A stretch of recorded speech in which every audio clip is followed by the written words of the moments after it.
Well, hello there. It's another day. I'm Jim Harrington. And I am Bill Knight. Well, here we are. It is, by the way, today, Veterans Day. Yes. Also, I guess yesterday was the 250th anniversary of the U.S. Marines? So they kind of coincide? Well, there was that and the 50th anniversary of the Edmund Fitzgerald going That's down. today. That's today.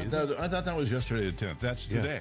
I think it's today, Okay. Bill. The legend, I thought it was yesterday, but Bill, either way. Bill, I got the story today, but you are absolutely, positively correct. November 10th, 1975, the legend lives on from the Iroquois on down to the big lake they call Gitche Gumee. The legend, it said, never gives up its dead. Remember that song? That's the wreck of the Edmund Fitzgerald. It was about this ship. It went down with all of its crew, Bill, everyone. Yeah, a radio story. I'll keep it short. In Pittsburgh, I programmed a classic rock station, and there were a couple of songs that I picked up that I played that whether it was America's first rock station or not, I don't know. The Dove, but either way, I sat there and I said, Lake Erie is just right up the road. You're an hour and a half away, and you're there, and they had a lot of effect on that particular steel town. So I sat there and I said, Edmund Fitzgerald, that song, even though it's Gordon Lightfoot, he's not a rocker, but it bodes. So it went into what we called a tertiary or a lunar category to every once in a while you played it.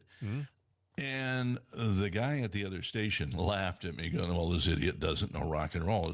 No, I know my people, though. Yeah. I knew that, and there was another song that was popular from the Cheech and Chong days, Lowrider by War. And I went to, concerts back in Vote America 72. I was not barely a teen. I snuck in. But either way, I was there, and I was going, no, it relates to the people. I'll be damned if 6 months later they weren't playing the boat of them, Well, the thing is, first of all, Gordon Lightfoot he was a strange, I say he was a weird bird. Well, he was. I saw him in concert back in 1980 at the Saratoga Performing Arts Center in upstate New York, Saratoga Springs. And the guy, at the time, he drank a lot. He drank so much that on stage he sat at one point with, I think it was a bottle of scotch or whiskey or something on stage, and every so often he'd take a belt of it, and he'd continue. He never sounded poorly. The guy sounded fabulous. He had a gifted voice. I know that he changed in his later life. I'm talking about toward the turn of the century. His whole life turned around, and he stopped drinking, and he had a clear-headed final few years of his life, but he was a gifted artist. And this song, "The Wreck of the Edmund Fitzgerald," it really captures what happened to that poor ship. It was out on the lake, and it's hard to imagine if you're not familiar with the Great Lakes, folks, that the lakes are. The word lake is a mistake. They're small it's an oceans. ocean. Yeah, they're small oceans, and these ships would go out and they would have some of the worst storms in the history on the Great Lakes. And the Edmund Fitzgerald ran into one. And apparently, Bill, it was a very long ship. I think it was was it a coal ship or an ore ship or something? It was. Yeah, coal ore, yeah. It was the last run. She was doing it, and they got caught between waves, they said. You figure they go up and down. The back end of it is on one wave, the front end of it is on another wave, and there's like a gap in between, and it buckled. The ship literally, they think, broke in half. And when it broke in half, Bill, they said it went down. It went down 500 feet as quickly as you can imagine. There were rumors that the hatches had bad latches on them. It was a brand new ship. Yep. But the dive footage that I've seen, it looks like the ship's intact. But when I say dive footage, I mean submersible subs, because it sits on the American-Canadian border. So part of it's in Canada, part of it's in the U.S. you can't dive it on the Canadian side. I don't even Really? think you can go to the Canadian side. If you dive it on the American side, you can't get in the vessel and walk. It's And how would so, you know which side is which underwater? I mean, I guess what you do is you just like you say, just don't dive it. You know, well, they took you know, they took the bell up, Bill. yeah. They got the bell back that was on the ship. Well, they got its bell rung. That was for sure. It was the final ring for that bell. Wow, what a tragedy! It's sad. I don't mean that as a joke. I mean, you know, all the people that lost their lives. I know that the guys that were called out to rescue the ship, you know, when he talks about the gales of November came early, they did, and they're going like, "What the hell do we do now? We can't go out there and I know. rescue this thing." I know, and they couldn't. Yeah, So- and you know the thing about it is, folks, we forget this, but they still go out every day and sail those lakes and go through those storms still on those lakes. So, Well, I guess the waves get so much, you know, and I said it's down 500 feet. It's down 500 feet. But I didn't know that she went down that far because I always heard, you know, you got to be careful. You know, you get those big waves out there, you can bottom out. I'm going like, that's a 500-foot bottom out, man. yeah. So it gets rough out Do there. you know that, and a lot of people don't realize this, but during World War II, they taught our fighter pilots how to land on aircraft carriers in the Great Lakes. Now, you're saying, how did they get a aircraft carrier into the Great Lake? What they did was they took two steamers that were already on the Great Lakes, big steamers, and they retrofitted them with decks. And the decks were the length of a regular aircraft carrier of the day back in World War II. And they taught young pilots how to land because they were protected. These young pilots they didn't have to worry about being attacked by, you know, German or Japanese fighter pilots while they were training. They could train inland, you know, with the protection of the country. And, you know, they would have been a target if they were training out in the ocean. The Germans would be trying to pick them off, or the Japanese would be trying to pick them off because they were the young fighter pilots. Get them when they're young and untrained. But I didn't realize that. The Great Lakes were a training ground for fighter pilots back in World War II. Anyway, it's a sad story. It is Veterans Day. It's also a tragic memory with the Edmund Fitzgerald. It happened. How many years ago? What was it, Bill? 50 years ago for the Edmund. Yesterday? That was 50 years yesterday. Now, the interesting thing is, you know, people are going, the kids got, you know, a lot of people might be confused. Kids got school off Monday for Veterans Day. But today is Veterans Day. So they got Monday and Tuesday. They do that all the time. You know, they did that all the time. They moved all these holidays around. When I was a kid, the holiday was the holiday. You know, I mean, if it didn't come right up against a weekend, well, then you celebrated it during the week. But it wasn't included in the weekend. They did it for convenience. They did. Hey, you know, the teacher wants a break from the kids, too. Yep. We're going, oh, geez, the kids have got to be home today? Oh, man. Yeah. Yeah. So that's your history lesson today. There's going to be a test at the end of the show. I hope you took notes. Hey, you know, over the weekend, Scott Bessent was on George Stephanopoulos' show. Yeah. And, you know, I don't know how they do it. I don't know why they do it, but they went on Stephanopoulos' show this week. And Bessent didn't... he stood his ground, so to speak. Listen. George, the best way to do it, and look, you were involved in a lot of these in the 90s, and you know, you basically called the Republicans terrorists, and you know, you said that it is not the responsible party that keeps the government closed. And so what we need is 5 brave, moderate Democratic senators to cross the aisle, because right now it is 52-3. 52-3. 5 Democrats can cross the aisle and reopen the government. That's the best way to do it, George. I can disagree with you about the history there, but we don't need a history lesson right now. George, let's talk about what's happening right now. I've got all your quotes here. George.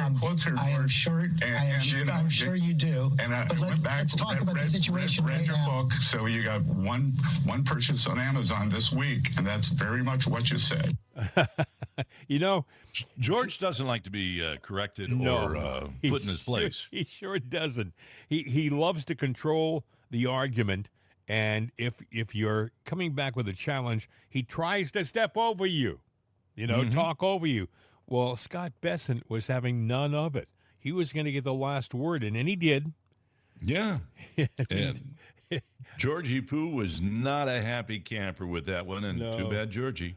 Well, the good news is that was Sunday, and yesterday, believe it or not, last night actually, I guess they came to an agreement in the Senate. Finally, they got 8 Democrats, actually 7 and 1 independent across the aisle, and they came across with an end to the shutdown finally. And here's how Dick Durbin. Now, Dick Durbin, listen to his voice, Bill. He sounds like he just got his rear end kicked. Pardon my. He sounds demoralized, and he sounds discouraged. Listen. After lengthy negotiations, an agreement was reached with the Republican Senate leader, John Thune.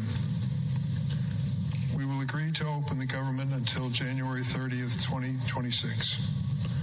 During that time, we will pass 3 bipartisan appropriation bills that will fully fund SNAP, WIC, and all the veterans programs, and finish our work on the remaining spending bills for this fiscal year.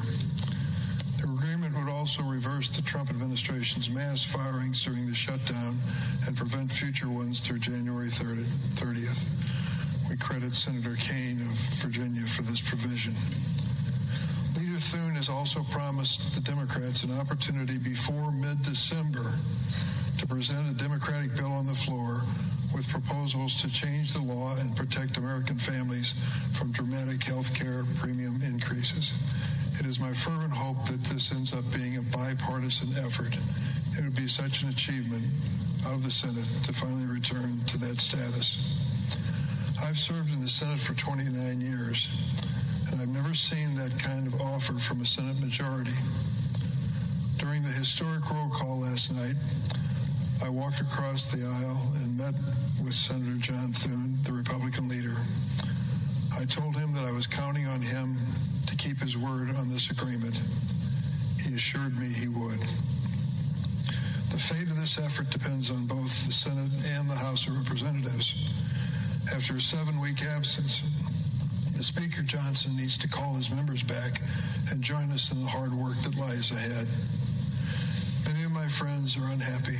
They think we should have kept our government closed indefinitely to protest the policies of the Trump administration. I share their opinions of this administration, but cannot accept a strategy which wages political battle at the expense of my neighbor's paycheck or the food for his children. Okay, he sounds like the last place in the world he wants to be is reading that statement on the Senate floor. I think, he says, what we got was the leader, Thune, had promised that in December we would have a vote on, well, that's not much of a promise. There's no guarantee that vote is going to come anywhere near being close to pass.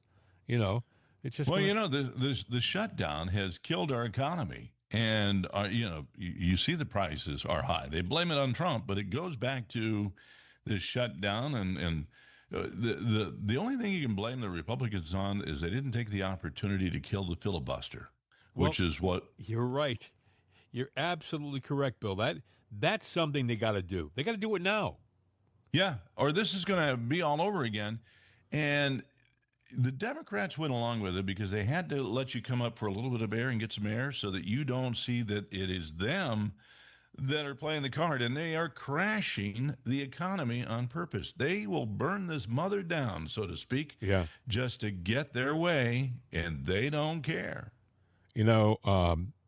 people don't realize, and Trump wants the filibuster removed like now, because if the Republicans don't do it, because they want to stay, close to tradition. Well, you've always had filibuster. Well, the Democrats are going to do it when they get power back.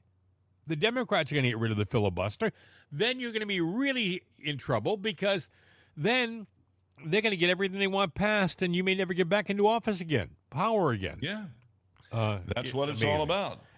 I mean, we'll get back into power, but it won't be in yours or my lifetime. That's true. Or anybody listening's lifetime, even if you're a young person. We are traversing down a path that leads to a pretty dark place. Yeah. And whether we come back, from that, who knows? You got to listen to Senator Ted Cruz talking about the filibuster. Some of these people, they need a kick in the derriere. Honest to God, it seems so obvious to the casual observer from the sidelines that President Trump is right. Get rid of the filibuster now. Do it so we can start getting some laws passed, things done, and maybe make a real difference. Because as long as the filibuster is there, the Democrats, the minority party, will use it to slow everything down. But here's what Senator Cruz said. I'm sure you were at the Republican breakfast with President Trump. All right, he wants to end the filibuster, okay? And he's, campaigning on it, talking about it, tweeting on it. He talked to you all at the breakfast meeting. What does Senator Ted Cruz think about this? Look, the votes are not there to end the filibuster. It is not. Every president of our lifetime has wanted to end the filibuster, because if you want to move legislation through, the filibuster necessarily slows things down. I can tell you that when Joe Biden was in the White House and Democrats had the House and Senate, it is only the filibuster that stopped us from absolute devastation. Yeah, that's all well and good, but okay, the fact of the matter is that if you do something that is significant and makes a difference and people feel it, meaning you do things that are beneficial, and it's as a result of not having the filibuster, then maybe you'll stay in power longer, you fatheads. Excuse me, I should. Yeah, well. But I mean, it's true. They're thinking, well, you got to have the filibuster because when we're not in power, when the minority party, we have to have something to work with. Well, the Democrats are going to get rid of the filibuster next time around anyway. So whether you do it now or do it in so many years, it's going to go. What do they call it? Go the way the Fagawi tried. Yeah, right off the cliff. Yep. And we'll go along with it. Our hopes and dreams. Yeah, but you know what? It's always been about power. It's political power, and the Democrats. That party is the oldest party there is. They have survived a lot of parties. It was their bad with slavery that gave birth to the Republican Party. But no, you're absolutely correct. People don't realize that, but a lot of people, especially young people, who don't get history taught to them like you and I did when we were kids. When we were kids, we had we had history that we actually studied and learned, a whole class, and they taught us about all the different important American Revolutionary War, the Civil War, the War of 1812, the Spanish-American War, World War I, World War II, the Korean War, Vietnam, Iraq. We learned them all. Nowadays, I think I read, Bill, where they stopped teaching in high school the Civil War to kids. They had to kind of find out for themselves what it's all about. And what is it that you don't want to learn people to know about the Civil War? I mean, it was a battle over slavery, all right, but don't we want to know the good, the bad, the ugly, the dirty? Don't we want to know that so we don't do it again? And Bill, like you said, the party that was for slavery, the party that wanted to retain it, keep it, to keep a portion of our society in shackles, wasn't the Republican Party. Yeah. It was the Democrats. Well, you got to wonder what was the agenda back then? What's the agenda now? And because a company from the South, down I think Atlanta, Georgia, Coca-Cola now is in trouble for racial discrimination. What was it, Billy? They wanted to hire a certain type of employee, and I guess someone with a lot of qualifications came by and said, "Hey, I got all the qualifications you need, except that I'm a white guy," or Yeah, they were racially disqualified because they didn't say it that way because you're white. So this person sat there and put everything together and said, okay, I'm going to downplay my record a little bit. I'm going to use a fake, name with authenticity. And all of a sudden, got an interview like that. And then when they said, welcome our new white guy. You're a white guy. Yeah. Well, okay. What's your problem, white man that's sitting here looking at it? We've got reverse racism, and you got to wonder politically what's going on, corporately what's going on. And look, I have no problem with somebody that is African, Indian, Japanese, Chinese, having a position there. If they are the best man for the job or woman, the best person for the job, that's the better word. Well, you're right. Then, right. Bill, one of the things that I've noticed, and you probably have noticed it too, is say most of the people who are qualified, who are minority, they don't want to be judged as a minority. They want to be judged as an equal. Yeah. But that's going away. And now, white man wasn't the first in America. White man has never been, all of a sudden we are being erased from history as if, when man was created, there were no white people. Well, how the hell do you know that? Were you around then? Were you here when God created Adam and Eve? They could have been. What party pushes that? It's the left. Yeah. The right doesn't do that. I mean, was God a Democrat and he left his notes for them and they're in their secret scrolls? No, I don't think so. Okay. Hey, like and share the show if you would. Like and share our program. Also, if you want to contact us, it's mail@jimandbill.com, mail@jimandbill.com. Wake up on the right side with Right Side Coffee. Available at rightsideshop.com. The other big story, Bill, is tariffs. The tariff situation. The Supreme Court, listened to tariffs, and now they're going to take some time to think about it. Oh, we have to think about the decision on tariffs. Let me ask you, Go ahead.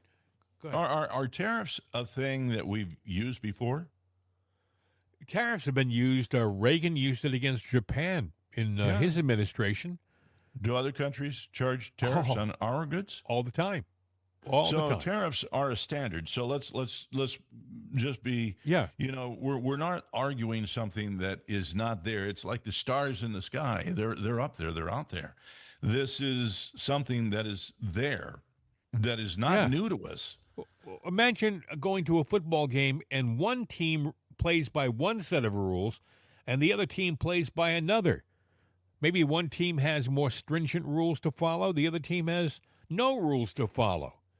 Whatever you do is fine. You want to cross the line and tackle the guy before he even calls hike? That's fine, no problem. The other side, you have to stay on your side till the ball's hiked. Well, Jim, that's called $5,000 to the ref, but that's a whole different thing. That's true. I'm just saying. And boy, they're talking about gambling in sports right now. Maybe you're onto something. But anyway, President Trump was asked about the tariff situation during a press conference yesterday. Listen. Issues are ruling. It could be several weeks. Are you going to lay out any new additional tariffs? I don't want to talk about it. I'm going to hope that we win. I can't imagine that anybody would do that kind of devastation to our country. We'd have to pay back trillions of dollars. We've taken in trillions. We haven't taken in billions. We've taken in trillions of dollars. We've made trade deals based on that give us, as an example, European Union, $950 billion. Japan, $650 billion. South Korea, $350 billion. Without this, we're not talking about that kind of money. And they're okay. They're satisfied. They love us. I just left. They all love us. So it's not like we're such bad people. But they were doing it to us until I came along. Bill, he was asked, well, what if the Supreme Court strikes down the tariffs? And then he gave the answer about, well, we had to pay back trillions of dollars. But it was implied he has an alternative out there. Trump is not, if they take that away from him, he's got another option. What do you think that would be? That I don't know. I'm worried that we have, I see that the left is teeing up the ball, and, it comes straight from the Democrat Party. They're going, oh, gee, I'm really going to enjoy, spending my make-believe tariffs just like I have my make-believe, Doge dividend. Well, let me tell you something. Those were legitimate dividends they were talking about when they were, finding that blown money and saving. But it was the Democrats that came and said, oh, you can't do that. These entitlements and these people that are getting money for not doing anything and shouldn't be, and blah, blah, blah, blah, blah. And all of a sudden, your dividend was taken by your leaders. If you're a Democrat saying that, the tariffs are a legitimate thing, but it is your leaders that are taking them away. And remember, they'll say the SCOTUS, but either way, this started somewhere else. Remember that when you hear Democrats talking about how we never should have caved, we should have kept they wanted to keep the government closed. Most of them, a lot of them. Hakeem Jeffries, I thought he was going to cry when he talked about it. He wanted the government to stay closed indefinitely. What would that have meant to you? It would have meant that every day the government was closed, the skies would become less and less safe until, it's going to happen. There will be a problem. There will be an accident. Some people may die because of the lack of air traffic controllers, the lack of coordination of the planes. There's a lot. If you don't have any idea how many planes are up there, someday go online on the internet and do a search, Flight Aware or something like that, and it'll show the number of planes that are flying at any one time, and it blots out the map of our country. I mean, there are tens of thousands of planes up there flying around. So when you're up there flying and you don't see anything, believe me, there's something relatively close. Maybe it's 1,000 feet below you or 1,000 feet above you, but there's other planes up there. And if you haven't got a traffic cop, so to speak, telling you, what lane. elevation, what lane to fly in exactly, what lane to drive in, you're going to get into an accident. Plain and simple. Yeah. Well, we won't know until tomorrow if everything goes, but, how long has this been in the making, the shutdown, 40 days or something like that? 40 days. It'll be over 40 days by the time it opens up, Bill. Yeah, so, you've got 40 days of bad, and usually it takes a little bit more, maybe 40, make it 60 days to turn it all around and get it corrected. That takes us into the Christmas holidays. Oh my gosh! And this also disrupts spending. I mean, I was telling you, and this is a heads up. Remember when COVID came around, we had to go buy toilet paper. Yeah. You didn't think it was one day it was going. Somebody goes, "Hey, you better go get your toilet paper." What are you talking about? Wasn't there a shortage at one point during COVID? Like they couldn't find toilet paper because everybody was hoarding it. Yeah, they were hoarding it because for whatever reason there was a run on toilet paper. Well, all right, think about this now. I was at the store the other day, and I was going like, my God, cooking oil is $100 a gallon when you're paying the price that you're paying for it. You're talking about cooking oil. Cooking oil. Anyway, it's gone up to an incredible price, but coffee beans have too. I even saw an article yesterday saying, coffee has gone up since August 50%, and I'm looking like a pound of coffee is over $20. And you go to the store, take a look. The little, which used to be a 12 or 16 ounce can, is now an 8 to 10 ounce can, and instead of being $4.95 or $3.95, it's $9.99 or $12.99 or $13.99. I mean, it's not an exotic brand that you buy online anymore. It's something else. And I'm going like, you might want to go to the thrift place and get all the coffee you can because, and where does it come from? Colombia South and America. Venezuela. Yes, I know. Yeah. Which, I'm wondering, now that's the first drug we got addicted to. That's It true. is. Are they really sinking boats that are filled with drugs, or is it filled with coffee? Hey, man, I got some good Colombian here, it's decaf, they're going to love it in America. Uh-oh, boom. Juan Valdez was on that boat.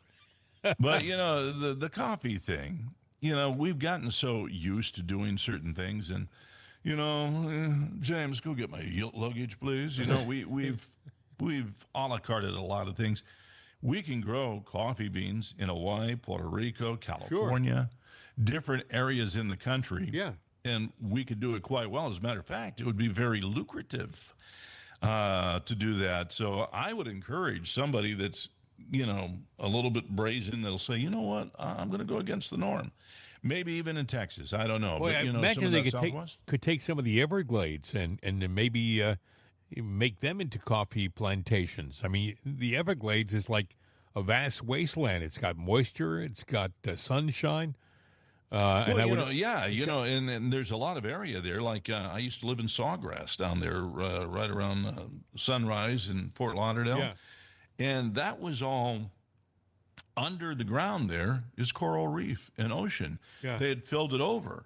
So you can actually fill that over and take up a lot of area. There's a lot of, now I know there's somebody, the ecosystem. Yeah, there is certain things, but there's areas that you could do, and you could probably put a big facility there that grows coffee that we don't only drink here, but it's a renewable resource that you can pump all over the world. And you're not taking the land and repurposing it into like houses or buildings. No. You're essentially just taking agricultural nature and putting another thing growing on it. That's all. It's not like it's going to be totally changed. No, I think you're right. We probably could do this in Georgia and Mississippi and other places. No, I know Hawaii and California, they say hybrid out there, but I lived in California. There are places in California that are conducive. There are places in Arizona that I would think that are conducive. And people say, well, what's the big difference between getting a gallon can of coffee and 10 ounces? I mean,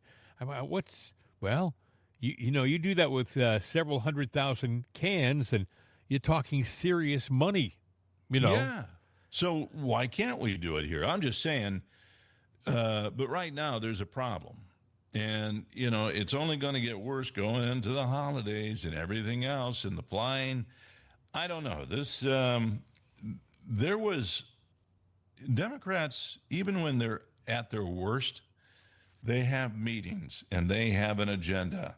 And they get everybody on page to sit there and say, all right, team, this is the play we're running. We're going to keep running it, even if we only gain an inch. What you just said is a reason why there's despair in the Democratic Party this morning, because what happened yesterday was a crack in that unity.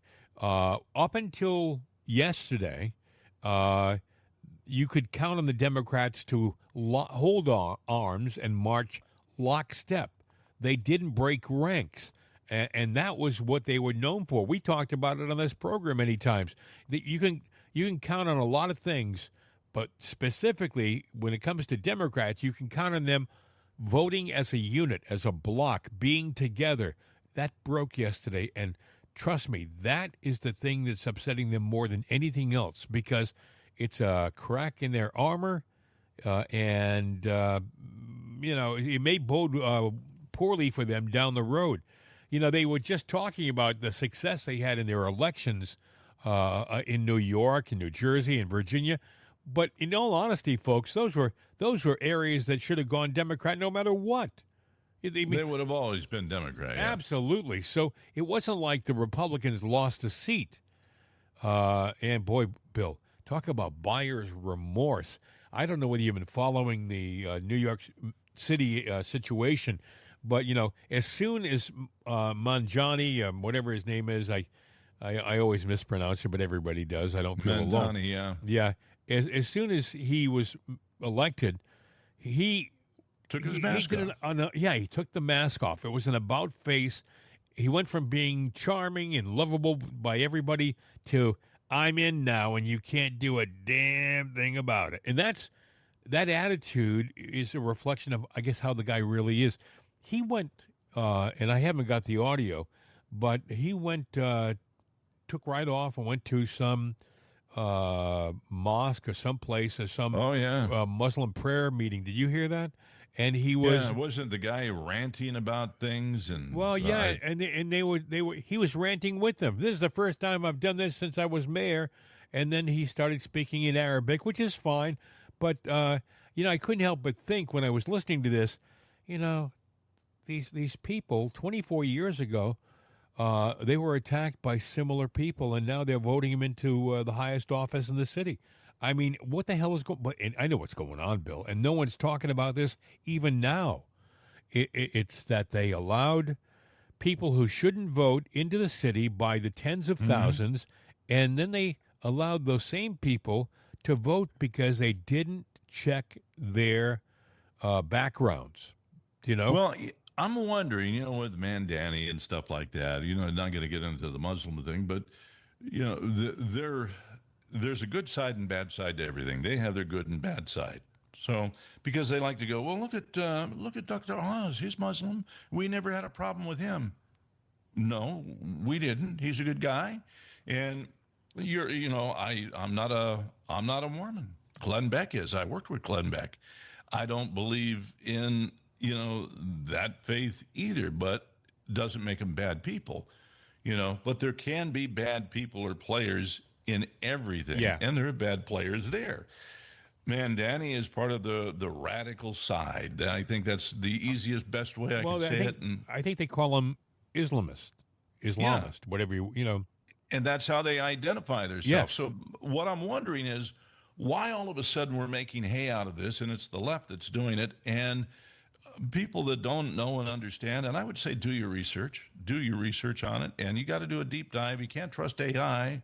We'll talk about that maybe later, but you got to do a deep dive. But I'm wondering if the party, just for power, they made a deal with the devil, and it's a devil they don't really know. They think they do. And they can't control.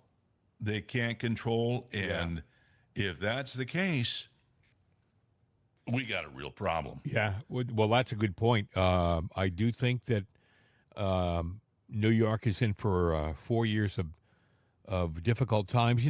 There is one. I think it's only the beginning. I think it's beyond 4 years, because I think if this is a devil, all right, let's just say he's a bad player. Not really, because he took his mask off. Everybody knows that. That's obvious to everybody. He took his mask off, so he was pretending to be all nice and smiling and everything. But, you knew there was something up when he wouldn't asked a direct question. He'd give you that stare into space. And they talk about something completely different. And look at nothing, or just look at a random person and start talking about what he thought you wanted to hear. Yeah. Oh, what he wanted you to hear. Yeah. Yes, exactly. No, I think there's one optimistic, there's a one chance for New York. You're saying, what's that? Elise Stefanik, representative from New York, is running for governor against Kathy Hochul, who is a waste of space. She is maybe one of the worst governors in the history, and that's hard to. I mean, they had Cuomo, but Hochul is a mess, and Elise Stefanik, if she gets into power, she'll have a certain amount of control over the mayor of New York. I think she can even remove the mayor. As a matter of fact, I think that's. I would be careful of doing that. Yeah, you want the people to be behind it, because. Yeah, that's true. But if the guy is going to drive the city into a brick wall, and he's got his foot on the accelerator, and there's no other option, it'd be nice to know there's somebody above this guy who can remove him from the driver's seat. Well, there's a paper trail somewhere of his bad. Just like that was that religious thing that was following some guru out in Oregon many, many years ago, back in the 70s. Yeah, I remember that. And there are people still alive today saying, "Oh, what a great guy he was." And then it turned out his wife, or however that worked out, there was a special on it, but I don't remember all the details. But she was really pulling the strings, and she was a bad woman. And she did everything, and he kind of went along, supposedly. But somebody that, from the city that was working there was, taking stuff out to the burn pile, and something escaped, and he realized, wait a minute, this needs to know. And he found out what was going on, and that's what actually turned it. We got to talk about this, and I this is not something I just want to hurry through. So let's tell everybody to like and share the program, the program if you would, because that's how we get more listeners, believe it or not. Word of mouth, still one of the best ways to advertise. Also, if you want to contact us, it's mail@jimandbill.com. Wake up on the right side with Right Side Coffee. Available at rightsideshop.com. Bill, you mentioned something in the last conversation we just had a second ago, which I think a lot of young people don't truly comprehend, that in our world, in this world we live in, there is something very real called evil. I don't think I think a lot of young kids, they, I don't know, they don't realize there's, I think, an intelligent something out there that works every day to I can call it Satan, every day to pull you and me down. Do you know? Well, here's what I'm thinking. Now that you mention it that way, have you ever had an idea, maybe to invent a widget or write a story, but it's an idea and somebody always goes, you better act on it before somebody else does. Yeah. It's like there's a jet stream of knowledge and you happen to latch on to something. Yeah. And you have it. It's a bird in the hand. You better do something with it, because if not, that same piece of knowledge goes somewhere further down the line and somebody uses. Well, there's good things, good deeds that you can grab onto, a good idea. Wow, no one's ever thought of this, but I did, and I'm going to do this. And you do something good, and then somebody else goes, I thought of that, but I just never really acted upon it because I didn't think anybody would like it. Well, is there an evil stream that wraps around the planet? Well, that's a good point. Like something I like in the air. the analogy, but let's think of it this way. That's what I was trying to do. The good things sometimes aren't the shiniest, or the things that have the most glitter. On that same stream of ideas or thoughts or actions are things that are really attractive, really appealing, really, they draw you to them. And many times those things are the worst things for you. The sinful things. If I don't mean to get religious here, but actually those things can do the most harm to you. And believe me, folks, if you don't believe in evil, when you do something wrong, don't you always feel kind of rotten? Even if you get away with it, even if you achieve that, whatever that wrong is. If you're a decent person, you kind of carry it with you, like, I don't know. I won, but, did I really win? And I think you can almost, your soul can tell when you're being bad. And but it's so damn attractive and appealing, and many times it's pleasurable, and it's just all the things that are appealing to us as animals. And I would submit that that's the way with our lives in the world we live in. In politics, people like the easy solution. Oh man, we can vote for this guy and we're going to get new cars and we're going to get this and we're not going to have to pay taxes and we're going to get all free food. We're going to have food stores that are owned by the city. I mean, all this wonderful stuff. It's all free. It's the most attractive thing, and it's always a lie. It's always wrong. It never works out that way. Look, case in point, I point to let's look at Moscow back in the 70s and 80s. It was free food. It was free grocery stores. It was free medicine. and they had nothing on the shelves, and people were starving. The bread was moldy. Everything was lousy.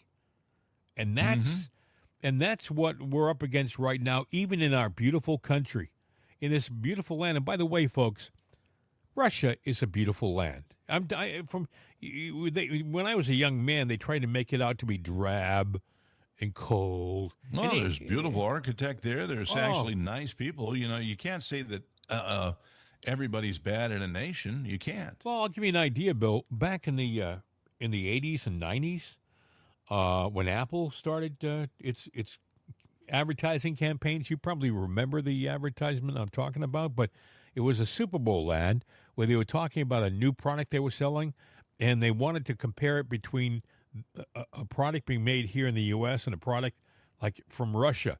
And in the Russian model, the U.S. model was beautiful and attractive, and the Russian model, they depicted her as being a frumpy babushka woman. With big eyebrows and the whole nine. And by the way, folks, you know, Russia's filled with attractive people. I mean, they're it's not, it's propaganda. Do you know what I'm saying? And you cannot take everything at face value. You can't be satisfied with what they spoon feed you. You mentioned it a few minutes ago. Do your homework. Do your own. Yeah. Do your own. Don't take my word for it or Bill's word for it. You know, if we strike a chord with you and you think, well, that's true, do some research. Don't just go with what we tell you. We try to give you the honest scoop and our honest opinion about the honest scoop, but sometimes we may get it wrong. And if we do, by the way, you can send us an email, mail@jimandbill.com. Yeah. We're always here. We don't check it every day, but we check it at least once a week to say, okay, a lot of ads in there. But that's the way this business goes. And by the way, we were talking about evil. Yeah, it's trying to destroy good countries. I point to England right now. We played that cut. Bill, I'm going to play it again. For those who didn't hear it, and it is Veterans Day in the U.S., and I know this guy's not a U.S. veteran. He's a British veteran. But they had a similar day, I guess, on Sunday, where they paid tribute to their vets. And they had a 100-year-old soldier on a British. Yeah, it's sad. You got to hear this.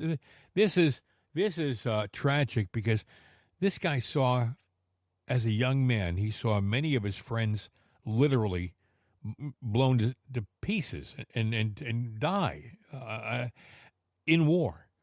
But you know, he said at the time they thought they were doing it for a great cause, but he looks around at the country that he's living in right now, and it's not. He doesn't think it was worth it. Listen. What does Remembrance Sunday mean for you? What is your message? My message is, I can see in my mind's eye there was rows and rows of white stones of all the hundreds of my friends and everybody else that gave their lives for what? The country of today. No, I'm sorry. The sacrifice wasn't worth the result that it is now. Oh, well, I'm sorry. What do you mean by that, though? What we fought for, was our freedom. We find that even now it's downsight worse than what it was when I fought for it.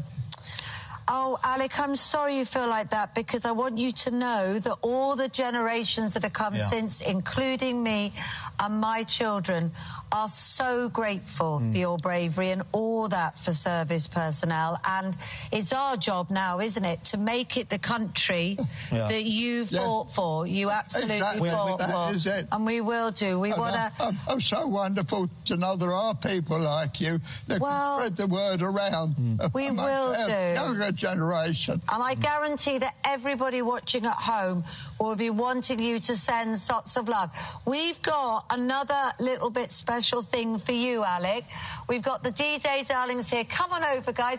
You've got a little special present for him. The D-Day darlings, you know, and it gets simpy. She's condescending. Yeah, I didn't like her at all. You know, but each generation has got a watered down version of freedom, but it's the freedom they know. And so for her doing that, hearing him say it wasn't worth the sacrifice, she's got nothing to compare it to.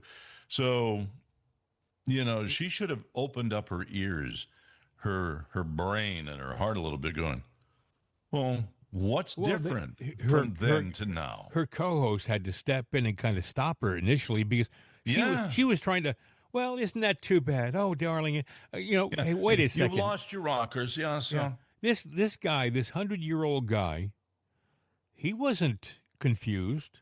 He wasn't showing signs of dementia. He was, if anything, out of the three of them, he was the most clear-headed and the most, distinct thinker on the set.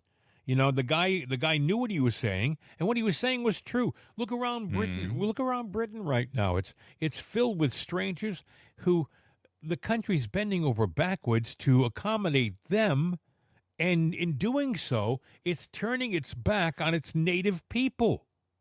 What the hell's that all about? And by the way, Bill, we're in jeopardy of this. Trump is fighting it. Thank God we have Trump in office, because if we had Kamala Harris in office, we would have continued down the same road.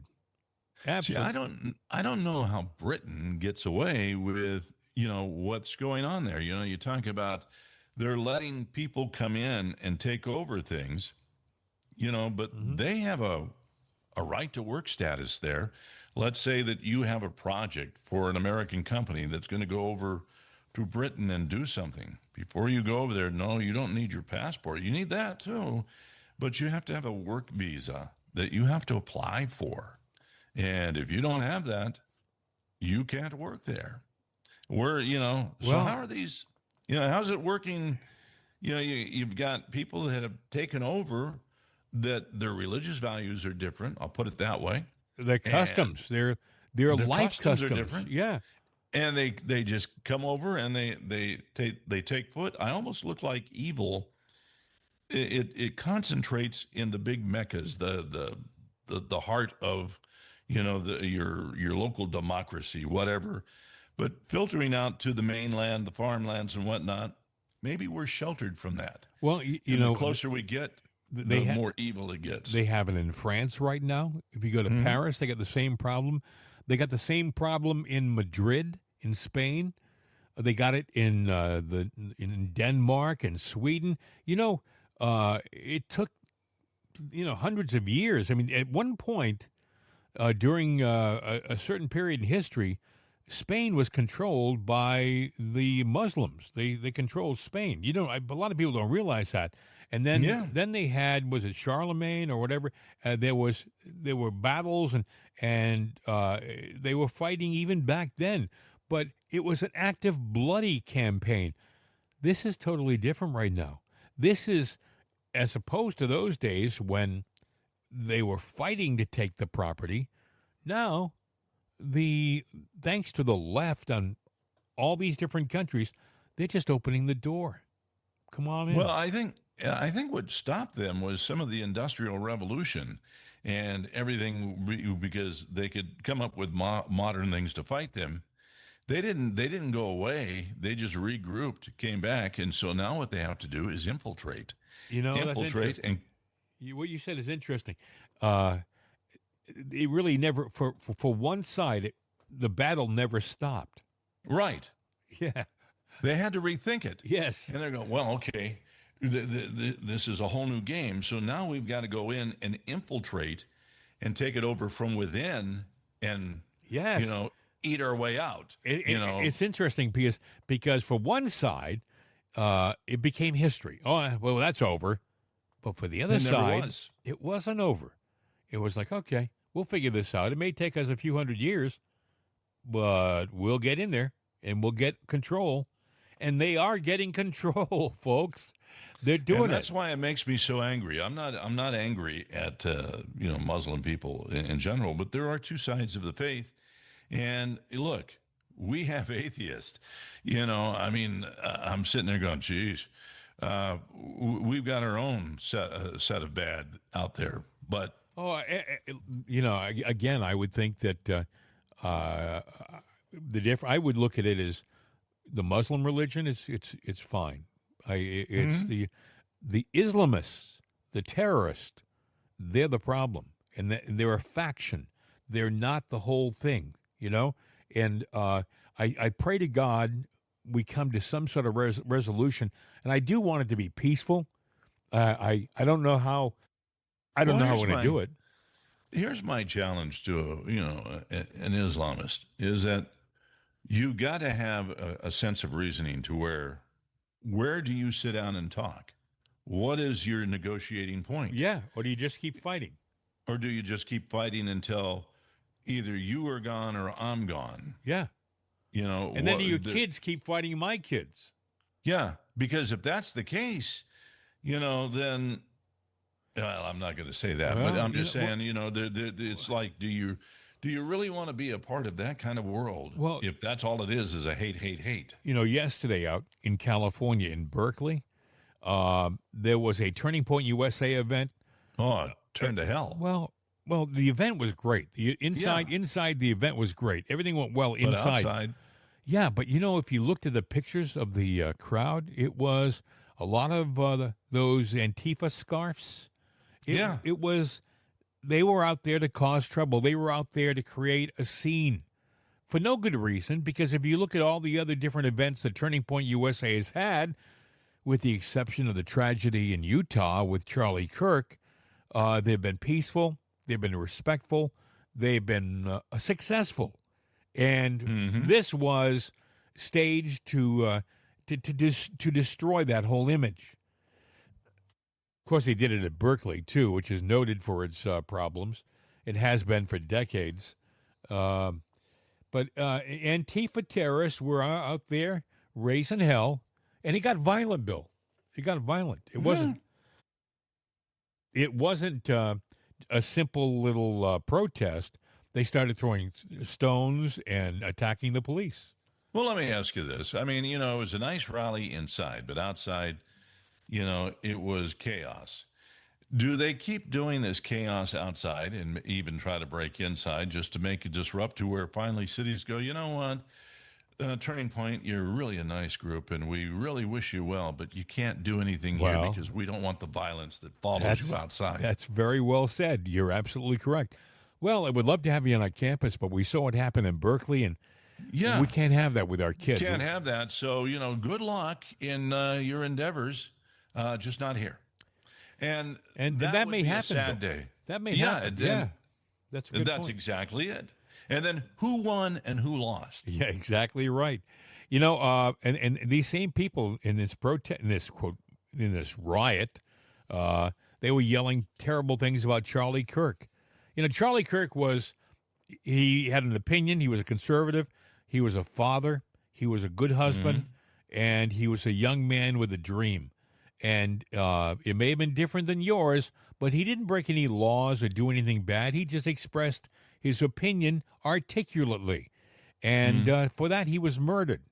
But yet these people go out and have no problem bad-mouthing him during their demonstrations. I got to wonder, you talk about the demonstrations and everything, and then I see a story with the Olympic Committee.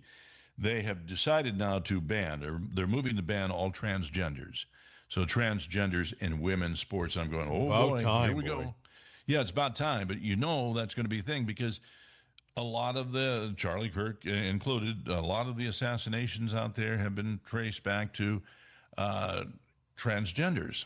And, there are drugs and things and, to re-engineer their body chemistry. I also, I think back of the old government experiments of whatever it was, that MK experiment. And I'm sitting there looking at this. Does that make those people more aggressive, the drugs? Yeah, it does. It does.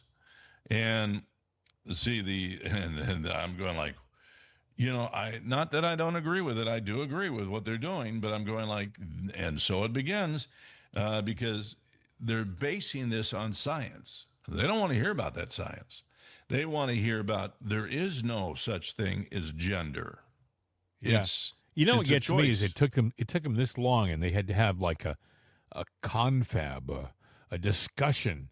I mean, to everybody sitting on the sidelines, it was obvious. You're born a guy, you have certain advantages. You have certain chemical advantages, certain physical advantages. It's just the way nature made the animal. But it's not going to go away. It's going to get violent. And when it gets violent, we're going to find a way to get it to blow over or make certain exceptions to it. And the average person go, well, at least that's done. That's behind us. It's not behind us because we don't resolve the problem. We just put a Band-Aid on it for this a is temporary fix. This is something, Bill, that if you had asked me 20 years ago whether we'd even be having a discussion about something like this, I wouldn't believe it. Nah. Yeah, Jim, it was a year ago. I said Mandani's going to get in because I saw the And I said no. You said no. And I'm sitting there going, oh, it can't happen. It's New York, man. Because what do I know? I don't know anything. But I was going like, I'm sitting there going, there's, I looked and I said, there's something bigger than just this clown that's But to my defense, Bill, to my defense, I truly believe this. I believe he got in illegitimately because of I think so too. illegals voting. No. I'm not discrediting you or anything like that. I'm saying because most people are that way. Because I was told, many times you don't. Actually, I was told that I was one of those wacko conspiracy theorist guys, and I'm like, no, I've never jumped down a rabbit hole, but I saw that guy as a phony, and I worked in radio.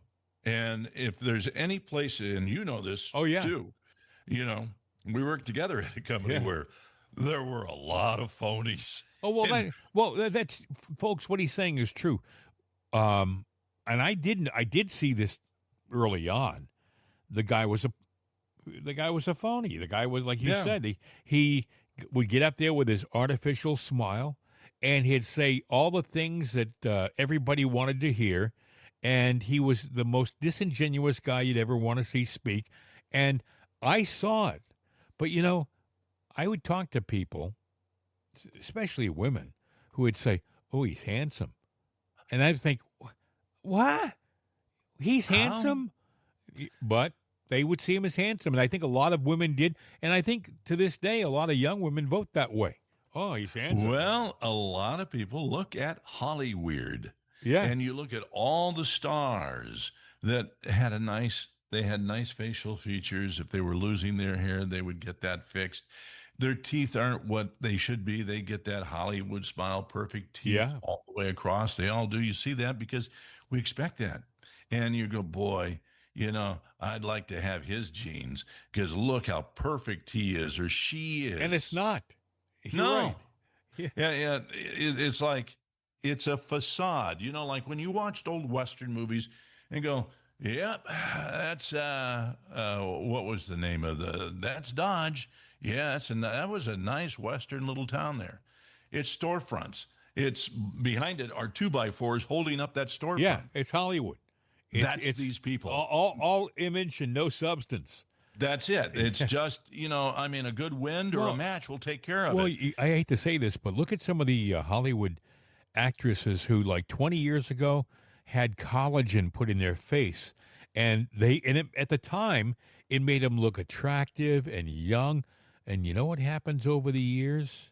They age. When they age with collagen in their face, they develop grotesque wrinkles and distortions that when you look at them now, it's like, oh my God, that can't be so-and-so, and I'm not going to mention any names because, but I can think of some, and you probably have seen them. You, the listener, have probably seen pictures of these people. My God, she was so beautiful when she was young. It's because she was filled with chemicals and things to make her look that way. Yeah, and we could get into the technicality, but they look good for the camera. Yeah. And optics have changed over the years. I went to an acting class with a guy by the name of John Malloy. He's gone now, but he was in, I think, Cat Ballou or whatever it was with some famous actors. But he wasn't a good-looking person. But, boy, on screen, he looked good, and he had that masculine face and a lot of character. In person, he was just an average Joe that you might meet at the store that happens all the time. Wherever else. Yeah. But Yeah, but I mean, this persona that you saw on the screen is like, man, that's a good-looking, manly man, and I wouldn't want to mess with him because he'd kick my butt. No, he wouldn't. And a lot of guys and gals who are in that world and have that success have a difficult time dealing with what happens naturally to all of us. And I'm talking about they become reclusive. They don't. All of a sudden, they start avoiding the camera because for the longest time, they're the latest and the hottest and the best looking, and then it just disappears. You know what? Doesn't matter what you have in life. You take it, you rock it. Yeah. You own it and walk around like you're proud of it because you are. It's you. And guess what? People will notice you. But if you walk around with that timid demeanor, people go, Hey, he's got a problem. I just want to look. I looked at the clock. I realized we were having a great old time, and it's not stopping. You see, we're a criminal illegal alien from Mexico was arrested for opening fire on ICE agents in Chicago, and the thing that got me about this story was, and I don't hear anybody talking about this, but there's an organization. It was reported over the weekend that the Latin Kings, one of the largest Hispanic street gangs in the world, has authorized a, quote, shoot on sight, end quote, directive towards federal agents, mainly Border Patrol agents, involved in Chicago's Operation Midway Blitz, where they're trying to get the illegals out of the city. So this illegal gang has said, okay, shoot on sight any ICE agent. Now ICE is saying to its agents, keep your head on a swivel. Don't be complacent because there may be someone trying to kill you. Martha McCallum was talking about this. Here's how they reported it on Fox. A breaking update right now to a story that we've been reporting all afternoon. A suspect is now in custody in connection with Saturday's shooting targeting Border Patrol agents in this mess in Chicago. DHS says he is a criminal illegal alien from Mexico with a prior felony. Senior correspondent Mike Tobin joins us live from Chicago with the breaking news on this. Hi, Mike. Hey, Martha, that is the breaking development that Border Patrol agents, or federal agents, I should say, now have a suspect in custody for firing at Border Patrol agents on Saturday. The video we have is after the shots were fired. People mobbed to the scene. Chicago police showed up to control the scene. But DHS says Saturday morning, Border Patrol agents were operating in the predominantly Hispanic Little Village neighborhood when a man drove up in a Jeep, opened fire, and drove away. No one was shot, but investigators collected shell casings and video from the scene. It was a joint investigation of the FBI, ATF, and Chicago police. That suspect is from Mexico and, again, in custody. They've got a suspect in custody, an illegal alien that has a past conviction for firearms, a past felony conviction for firearms. This suspect's in custody, and they're pursuing leads based on this suspect. It appears he was in the Jeep, and he was armed. Now, over the weekend, DHS also released pictures of federal vehicles that were damaged. The agency says at least 4 cars were rammed while operating over the weekend. They were also boxed in and pelted with everything from bricks to paint cans. On top of that, an alert went out to Border Patrol warning them that the leadership of the street gang, Latin Kings, has put out a directive to shoot on sight immigration officers and federal agents operating in Chicago as part of Operation Midway Blitz. Martha, back to you. Incredible. I don't know how ICE agents are going to be able to handle all this by themselves. Do you? I mean, do we have enough ICE agents? At some point, will the president have to bring in the military? And I'm not talking about the National Guard. I'm talking about like the Marines or something. Well, I think, there's a twofold thing here. Yeah, I think the left wants him to bring in the military because they can say, yeah, look, see, he's a dictator. And the other thing that they're doing is the government, it's not that it's a great salary, but it ain't bad. You got a $50,000 sign-on bonus to work for ICE. You come in, they train you, they get you out there pretty quick because they need Border Patrol agents.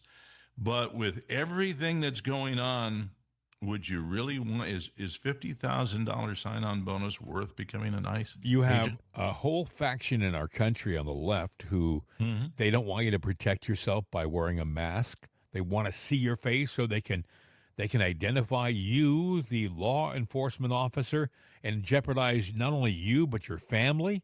They don't mind doing that, and they want you essentially to go around with a target on you. Mm-hmm. The left does. So you have to deal with a faction of our country, and then you have to deal with the criminal element that's here, the element you're trying to get out of the country. It's a thankless job, and that's why I don't know whether we'll ever have enough ICE agents to handle it, Bill. I just see. I don't know.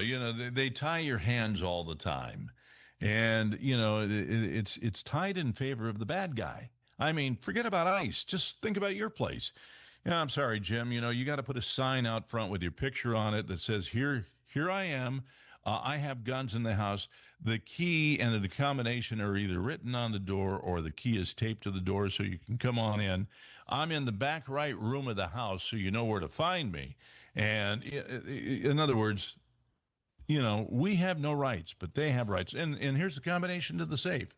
I'll stay in my room when you break in. Well, they expect you to... the left wants you to live your life like that. They want you to have the door unlocked and let anybody in who wants to come in. By the way, ask anybody on the left, do you mind if these illegals are in town, can they stay at your house? Can they come over to your place and stay where you are? I mean, you're so anxious to allow these strangers into the country. Would you put them up where you are? The answer is no. No. Mm-mm. I wouldn't go that far. But they want them here to affect our lives. Well, if you go to New York, Danny may order. You got a couple of spare rooms. We're going to put some. You never know. Could be Antifa in your house. Oh boy! Hey, you see where? Could you imagine that? Subpoenas are flying in the Russiagate investigation in South Florida, and apparently a couple of, and they're making a big issue out of this. The left is trying to make this sound like it's bigger than it is. But 2 Department of Justice lawyers resigned over this. But what they don't tell you in the initial story is that they're junior lawyers. They're junior, it's like they're assistants. They're the guys who do the grunt work. The people who really aren't the point men in the investigation. The other thing is this. When you have an investigation like this, Russiagate, and a lot of feathers are ruffled, you're going to find out in your organization who are the ones to be trusted and who aren't. And they will show themselves. That's part of the whole, that's part of what's going on, I think. And here's how, but I want you to hear this. This is from MSNBC, all right? This notoriously left-leaning MSNBC. And listen to how they present the story. Listen to this. Breaking news out of the Southern District of Florida. MSNBC has just learned that 2 prosecutors there who were asked to take part into a vast conspiracy investigation into Russian interference in the 2016 election have now resigned. A source familiar with the internal concerns among career prosecutors tells MSNBC that U.S. Attorney Jason Redding Quinones called a rare division-wide meeting this afternoon over the resignations. Joining us now, MSNBC senior White House reporter Vaughn Hilliard and MSNBC senior legal reporter Lisa Rubin. Vaughn, I read through the piece. It's hard to follow in places because there's so many different things going on. Can you try to untangle it for us and simplify what exactly is at concern here in Florida? Right. We must start with the basis here, that there is this vast conspiracy that Trump administration officials have alleged that former intelligence and law enforcement officials during the Obama and Biden administrations undertook to undermine the candidacies and presidencies of Donald Trump. That is the baseline for this here. And late on Friday, we reported that at least 30 subpoenas were sent out by the Southern District of Florida U.S. Attorney to people like John Brennan and former FBI officials Peter Strzok and Lisa Page. And now, along with our White House colleague Laura Barone Lopez and myself, we are reporting here that there are 2 junior U.S. attorneys who have since resigned from the Southern District of Florida after being asked to be a part of this investigation.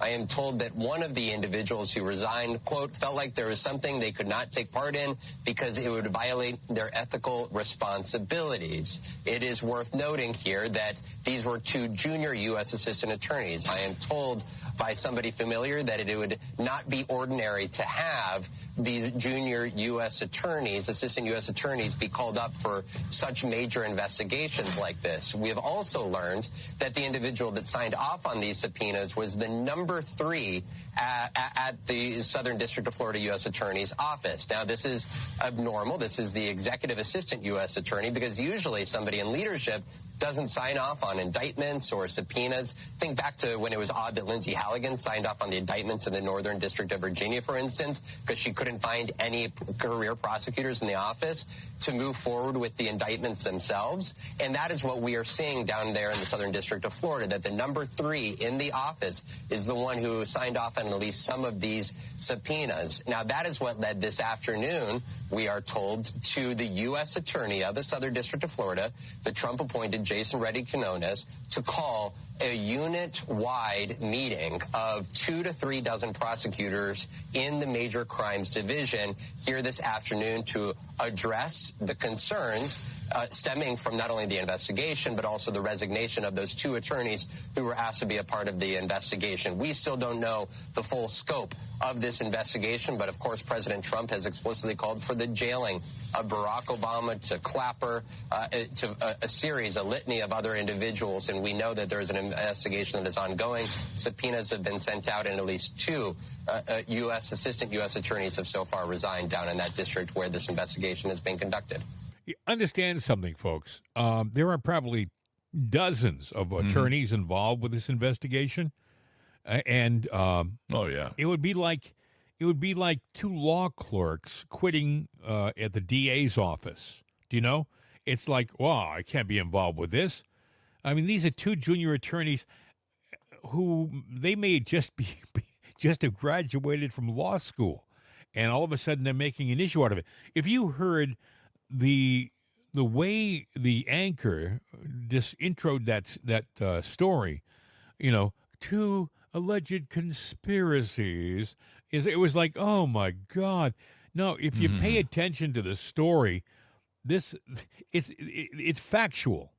If you actually read the story and look into what is happening here, they're investigating a situation, this Russiagate situation, which was a fabrication to anybody who's paying attention. But these people want you to still think, oh, God, this conspiracy about...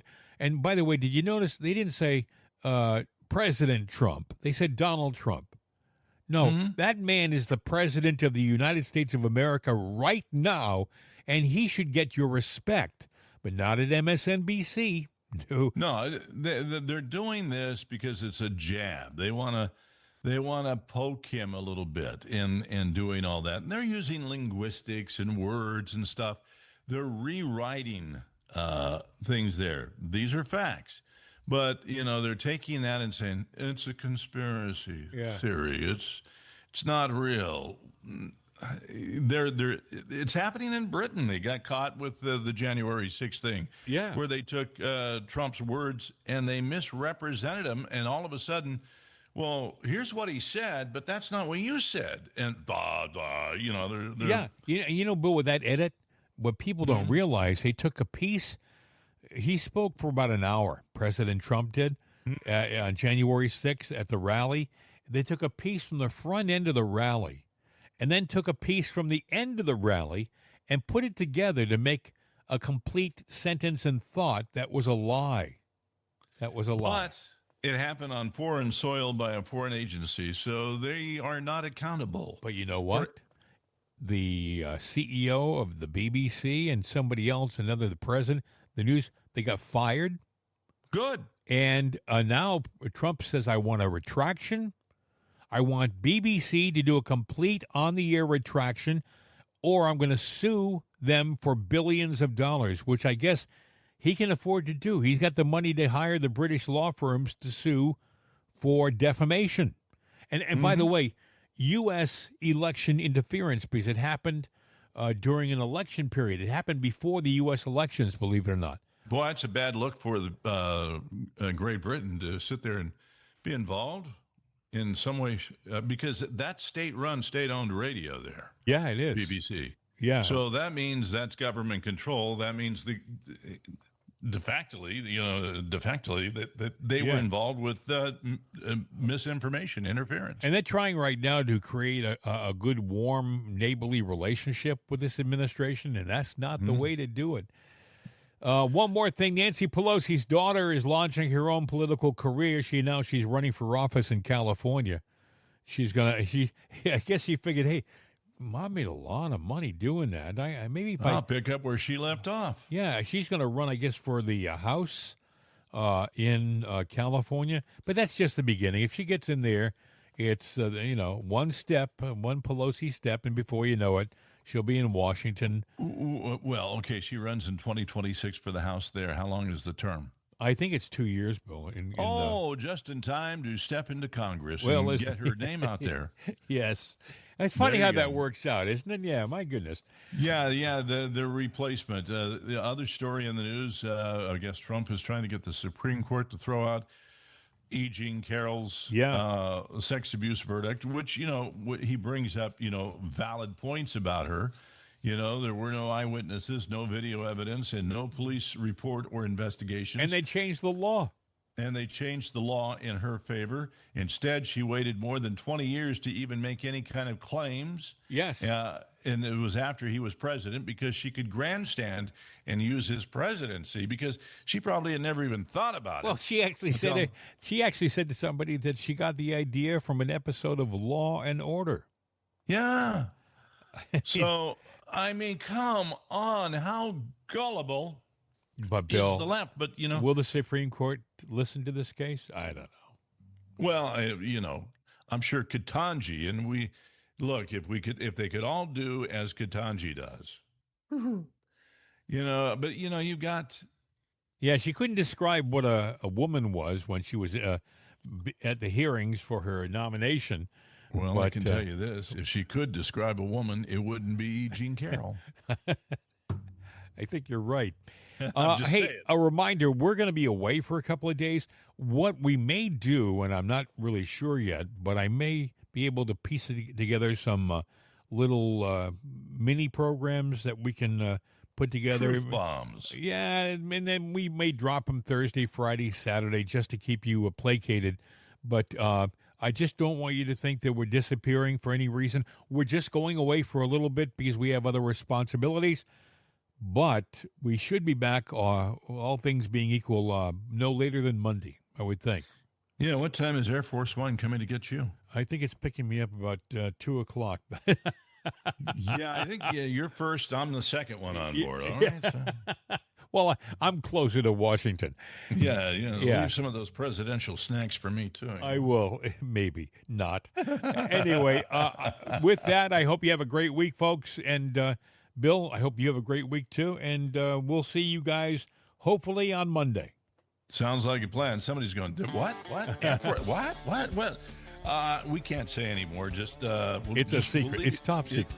It's top secret. So with that, we'll just say, hasta la vista, baby. We're out of here. Who are we? And why are we here? Will we be welcome or possibly feared? Do we unite and stand tall as a nation of one? Or split and divide to be mocked and shunned? Are our leaders patriotic, honest and true? Do they share our beliefs? Are they red, white, and blue? The truth is out there, you just have to search. Settle for less, you'll be left in the lurch. No left-leaning lies, no socialist swear. It's straight talking truth from your friends Jim and Bill.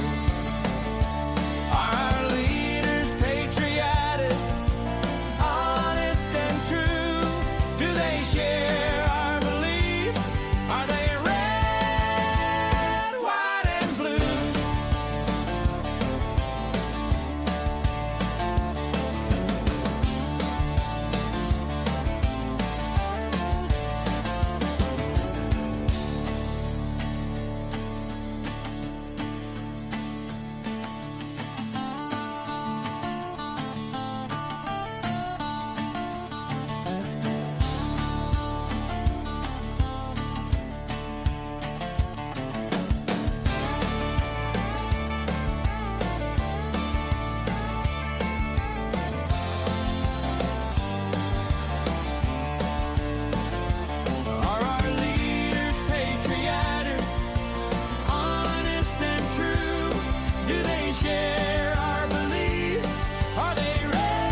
on the right side with Right Side Coffee. Available at rightsideshop.com. All music the property of Jim and Bill. All rights reserved. This is CRN America.